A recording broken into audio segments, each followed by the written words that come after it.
Hallelujah.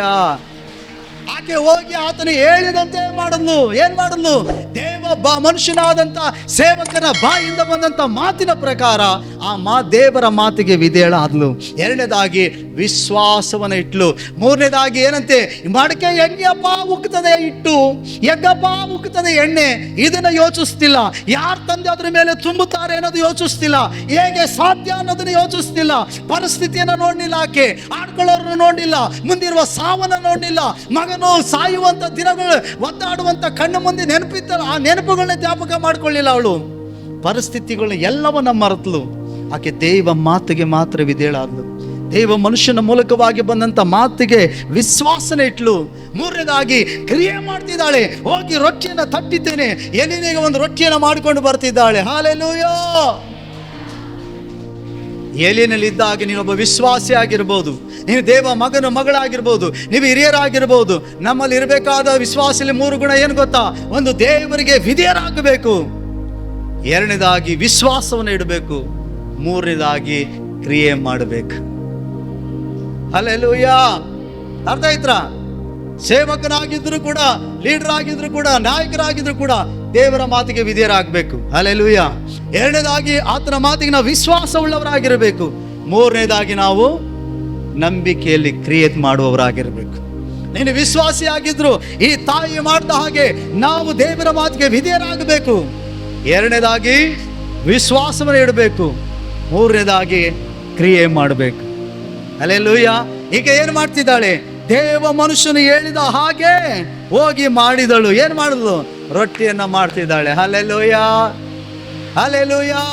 ಹಾಗಾದ್ರೆ ಪ್ರಿಯರೇ, ದೇವರು ನಿನ್ನ ಜೀವಿತದಲ್ಲಿ ಏನು ಮಾಡು ಅಂತ ಹೇಳ್ತಾನೋ ಆ ಮಾತಿಗೆ ನಾವು ನಿನ್ನ ವಿಧೇಯರಾಗುವುದಕ್ಕಾಗಿ ಒಪ್ಪಿಸಿಕೊಡ್ಬೇಕು, ಅವಿಧೇಯರಾಗಬಾರ್ದು.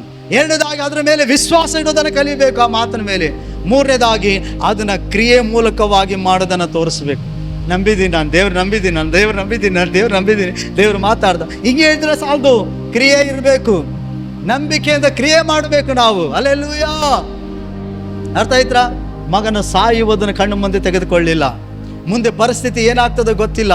ಇವತ್ತು ನೀನು ಜನರು ಆಡ್ಕೊಳ್ತಿರ್ಬೋದು, ನಿನ್ನ ಪರಿಸ್ಥಿತಿಗಳು ಕೆಟ್ಟದಾಗಿರ್ಬೋದು, ಇವತ್ತು ಬಲಹೀನತೆಯಲ್ಲಿ ನೀನು ಇರ್ಬೋದು, ಇವತ್ತು ನೀನು ಸರಿಯಾಗಿ ಓದು ಬರಹ ಇಲ್ಲದೆ ಇರ್ಬೋದು, ನೀನು ಸಾಲ ಬಾಧೆಯಲ್ಲಿ ಬಾಧೆ ಪಡ್ತಾ ಇರ್ಬೋದು, ಯಾರ ಮುಂದೆ ಕೈ ಚಾಚುವ ಪರಿಸ್ಥಿತಿಯಲ್ಲಿ ನೀನಿರ್ಬೋದು.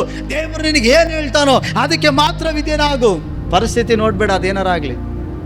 ಇವತ್ತು ನಿನ್ನ ಪರಿಸ್ಥಿತಿ ಸರಿ ಇಲ್ಲದ್ರೂ ಪರವಾಗಿಲ್ಲ, ಚೆನ್ನಾಗಿದ್ರೂ ಪರವಾಗಿಲ್ಲ, ಅದನ್ನ ನೋಡಬೇಡ. ನಿನಗೆ ದೇವರ ಮೇಲೆ ಮಾತ್ರ ವಿಶ್ವಾಸ ಇರು.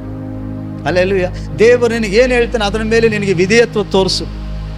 ದೇವರು ಮಾತಾಡಿದ ಮೇಲೆ ಸೈತಾನ್ ಬರ್ತಾನೆ.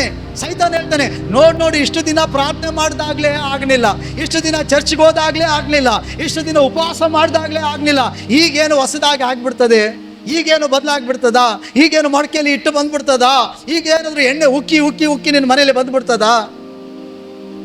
ಹಲೋ, ಯಾರಾದ್ರೂ ತಂದು ನಿನ್ನ ಮೇಲೆ ಸುರಿದು ಬಿಡ್ತಾರಾ? ಯಾರಾದ್ರೂ ನಿನ್ನ ಬದಲಾಯಿಸ್ಬಿಡ್ತಾರಾ? ಸೈತಾನ ಹೇಳ್ತಾನೆ. ನೀನು ಹೇಳಬೇಕು, ಸೈತಾನೆ ನಾನು ಆತನ ಏನು ಹೇಳ್ತಾನೆ ಅದನ್ನು ಮಾತ್ರ ಮಾಡ್ತೇನೆ. ಹಲ್ಲೆಲೂಯಾ. ನಿನ್ನ ಮಾತನ್ನ ಮಾತ್ರ ನಾನು ಕೇಳಲ್ಲ. ಸೈತಾನನ ಮಾತ್ರ ಅಲ್ಲ, ನಿನ್ನ ಶರೀರ ನಿನಗೆ ಹೇಳ್ಬೋದು, ಇಷ್ಟು ದಿನ ನಿನ್ನಲ್ಲಿ ಆಗದೆ ಇರೋದು ಏನಾಗ್ತದೆ, ಈಗೇನಾಗ್ತದೆ, ಈಗೇನು ಬದಲಾವಣೆ ಆಗ್ತದೆ, ನಿನ್ನ ಶರೀರ ನಿನಗೆ ಮಾತಾಡ್ಬೋದು ವಿರೋಧವಾಗಿ. ಆಗ ನೀನು ಹೇಳು, ನನ್ನ ದೇವರು ಏನು ಮಾತಾಡಿದನೋ ಅದಕ್ಕೆ ಮಾತ್ರ ವಿಧೇಯನಾಗ್ತೀನಿ, ನಂಬುತ್ತೇನೆ, ಅದನ್ನು ಮಾತ್ರ ಕ್ರಿಯೆ ಮೂಲಕವಾಗಿ ನಾನು ಮಾಡ್ತೇನೆ. ಇನ್ನೊಂದು ಏನು ಬೇಡ ನನಗೆ. 3 ಆಗದೆ ಇದ್ರೂ ಪರವಾಗಿಲ್ಲ, 6 ಆಗದೆ ಹೋದ್ರೂ ಪರವಾಗಿಲ್ಲ, ಕೆಳಗೆ ಇಳಿದೋದ್ರೂ ಪರವಾಗಿಲ್ಲ. ಈ ಪರಿಸ್ಥಿತಿ ನಾನು ದೇವರನ್ನು ಮಾತ್ರ ವಿಧೇಯನಾಗ್ತೀನಿ, ದೇವ್ರ ಮಾತನ್ನು ಮಾತ್ರ ನಂಬುತ್ತೇನೆ, ಆತನ ಹೇಳಿದ್ದನ್ನು ಮಾತ್ರ ನಾನು ಮಾಡ್ತೇನೆ. ಇಷ್ಟೇ ಇರಬೇಕು ನಮ್ಮ ವಿಶ್ವಾಸ. ಹಲ್ಲೆಲೂಯಾ.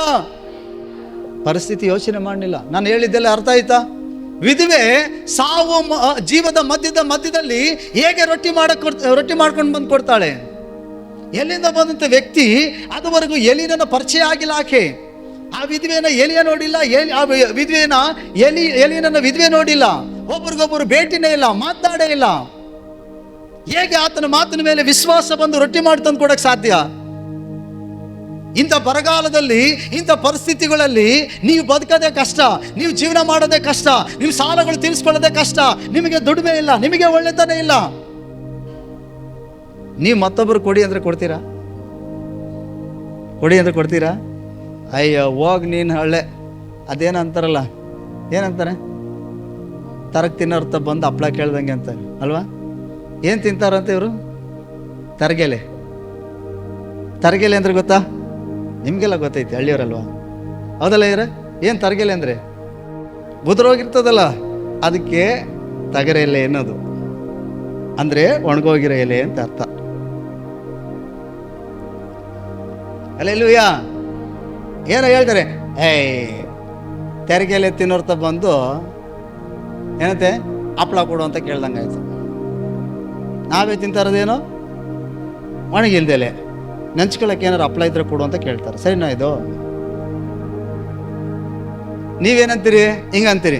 ಈ ಬರಗಾಲದಲ್ಲಿ, ಕೆಲಸ ಕಾರ್ಯ ಇಲ್ಲದೆ ಇರೋದಲ್ಲಿ, ಸಾಲ ಬಡ್ಡಿ ಸಂಘ ಪಂಗ ಎಲ್ಲ ಮಾಡ್ಕೊಂಡು ಏನು ಮಾಡಲಿ, ಎಲ್ಲಿ ಕುತ್ಕೊಳ್ಳಿ, ಎಲ್ಲಿ ಕೆರ್ಕೊಳ್ಳಿ ಅನ್ನೋಂಗೆ ಆಗೈತೆ. ಇಂಥ ಮಧ್ಯದಲ್ಲಿ ನೀನು ಬಂದು ನನ್ನ ಕೇಳ್ತೀಯಲ್ಲ, ನಾನೇ ಯಾರು ಕೇಳಲಿ ಅಂತ ಕೂತಿದ್ದೀನಿ.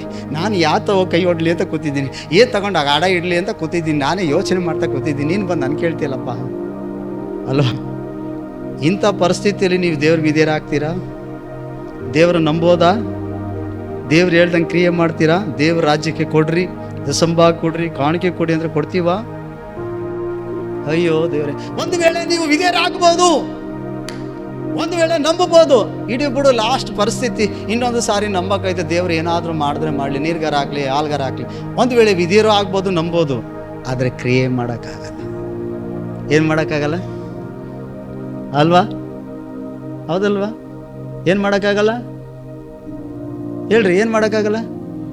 ಕ್ರಿಯೆ ಮಾಡೋಕ್ಕಾಗಲ್ಲ. ಆದರೆ ದೇವರ ವಾಕ್ಯ ಹೇಳ್ತದೆ, ನಂಬಿಕೆ ಇದ್ರೆ ಮಾತ್ರ ಸಾಲದು, ಕ್ರಿಯೆನೂ ಇರಬೇಕು.